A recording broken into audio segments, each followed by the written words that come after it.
কখনো কি মনে হয়েছে আপনি যতই পরিশ্রম করেন জীবন ততই আপনাকে পরীক্ষা নেয়? মনে হয় আমি কি ভুল পথে হাঁটছি? তাহলে এই ছোট গল্পটা ঠিক আপনার জন্যই। ইউএসের এক শান্ত ছোট্ট গ্রামে থাকত 25 বছর বয়সী নীল। গ্রামটা ছিল সুন্দর, সবুজ মাঠ, কাঠের ছোট ঘর আর দূরে পাহাড়ের লম্বা ছায়া। নীল ছিল পরিশ্রমী, কিন্তু ভাগ্য যেন তাকে কখনো হাসি মুখে দেখেনি। রোজ ভোর এসে উঠে তরত, কাঠ কাটত, ডেলিভারি কাজ করত, আবার সন্ধে স্থানীয় দোকানেও কাজ করত। কিন্তু মাসের শেষে তার পকেটে থাকত মাত্র কয়েকটা ডলার। বিল, বাড়ি ভাড়া, দরকারি খরচ সব মিলিয়ে জীবন কেবলই কঠিন হচ্ছিল।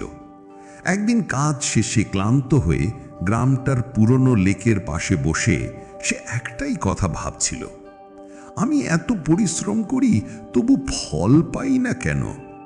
হাওয়ার শব্দ, পানির ঢেউ আর নিজের অসহায় ভাবনা তাকে আরো ভেঙে দিচ্ছিল। এমন সময় পাশে এসে বসল গ্রামটার বৃদ্ধ মানুষ মিস্টার জর্জ। তার বয়স 70 পার, কিন্তু মুখে শান্তির হাসি। জর্জ নীলের দিকে তাকিয়ে বললেন, আজ খুব ক্লান্ত দেখাচ্ছে, কি হয়েছে ছেলে? নীল দীর্ঘশ্বাস ফেলে বলল, আমি চেষ্টা করছি স্যার, কিন্তু কিছুই বদলায় না। দিন রাত পরিশ্রম করি, তবু রেজাল্ট নেই। মনে হয় আমি ব্যর্থ। জর্জ একটু চুপ করে থাকলেন, তারপর বললেন, আমি কি তোমাকে একটা ছোট গল্প বলি?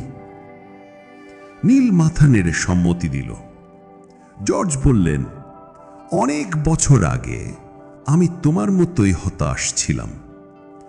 আমি তখন কাঠের সঙ্গে কাঠ শিখছিলাম, কিন্তু যতই চেষ্টা করতাম কাঠ বাঁকা হতো, ভেঙে যেত, নষ্ট হতো।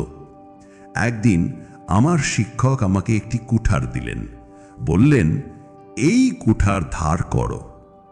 আমি অবাক হয়ে জিজ্ঞেস করলাম, কিন্তু আমি তো কাঠ কাটতে শিখতে চাই, ধার দেব কেন?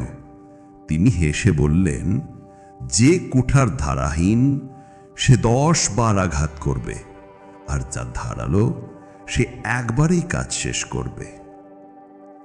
জর্জ গভীরভাবে নীলের দিকে তাকিয়ে বললেন, তুমি কাজ করছো ঠিকই, কিন্তু নিজের কুঠারটা ধার দিচ্ছ? নীল থমকে গেল। মানে? জর্জ বললেন, পরিশ্রম করা গুরুত্বপূর্ণ, কিন্তু ছোট অভ্যাস শেখা, পরিকল্পনা করা, নিজের দক্ষতা বাড়ানো, এই জিনিসগুলোই কুঠারের ধার। এগুলো ছাড়া তুমি যতই আঘাত করবে ফল আসবে না। নীল চুপ করে গেল। জর্জ আরো বললেন, শুধু কাজ করলেই হয় না, বুদ্ধিমত্তা দিয়ে কাজ করতে হয়। দিনে 15 ঘন্টা খাটলেও লাভ নেই যদি প্রতিদিন 30 মিনিট নিজেকে উন্নত না করো। এই কথা নীলের হৃদয়ে সুজাগিয়ে লাগলো।